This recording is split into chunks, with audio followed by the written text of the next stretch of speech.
خوش نصیب ہے وہ بھائی جو بہنوں کا مان ہے، خوش نصیب ہے وہ جو والد جو اپنی بچیوں کے ساتھ اچھا برتاؤ کرتا ہے۔ بہنوں کی دعائیں بھائی کو بہت اوپر لے جاتی ہیں۔ خوش نصیب ہے وہ بھائی۔ اچھا، ہمارے ایک اور نظام پتہ ہے کیا ہے کہ جب تک ماں باپ کے ساتھ رہ رہے ہیں تو چلے بھائی بہنوں میں پیار ہے، اب بھائی بہنوں میں شادی ہو گئی، سب کی شادیاں ہو گئیں اور ماں باپ چلے گئے، تو اب نارملی لوگ اپنی بہنوں کو اگنور کرتے ہیں۔ اب یار میں تو اپنی بیوی کو دیکھوں گا، اپنے بچوں کو دیکھوں گا، اپنی کمائی کو دیکھوں گا، نہیں، اب بھائی کا کام ہے کہ وہ والد کا کردار ادا کرے، بہنوں کو یہ احساس دلائے کہ تمہارے ماں باپ چلے گئے ہیں مگر تمہارے بھائی زندہ ہیں، ہر مشکل میں تمہارے بھائی تمہارے ساتھ کھڑے ہوں گے۔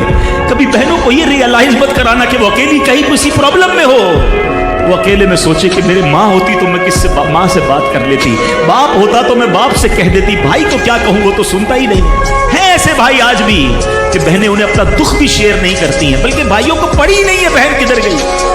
یہ مت کرنا اگر تم اپنے ماں باپ کی روح خوش کرنا چاہتے ہو۔ بہنوں کو دینا اتنا ضروری ہے، حرام ہو جاتی ہے روٹی۔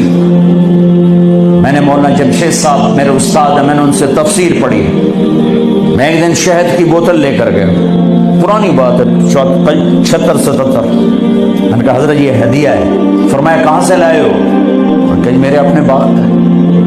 فرمایا تیرے باپ نے اپنی بہنوں کو، تیرے باپ نے اپنی بہن یعنی میری پھوپھیوں کو، تیرے باپ نے اپنی بہنوں کو زمین میں سے حصہ دیا تھا؟ یہ سوال کیوں کیا؟ 10 روپے کی شہد کی بوتل تھی اس وقت، کہ اگر دیا تھا تو یہ میں لے لوں گا، اگر نہیں دیا تو پھر یہ حرام ہے، میں نہیں لوں گا۔ یہ مطلب ماں کی دعائیں تمہیں نبیوں کے ساتھ کھڑا کر دیں گی، باپ کی دعا تمہیں بڑے بڑے کتب ابدالوں کے ساتھ کھڑا کر دے گی۔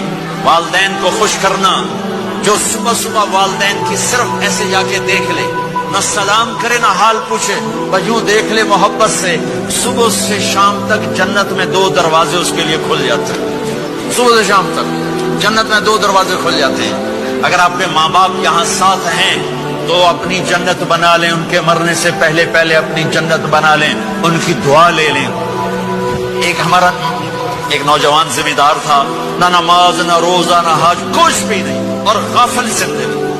اب تو ماشاءاللہ بہت بدل گیا ہے۔ کہتا مولانا میری کبھی کوئی دعا رد نہیں ہوئی، حالانکہ سارے عیب تھے، سارے گناہ تھے، دعائیں ساری قبول تھیں۔ میں نے کہا وہ کیسے؟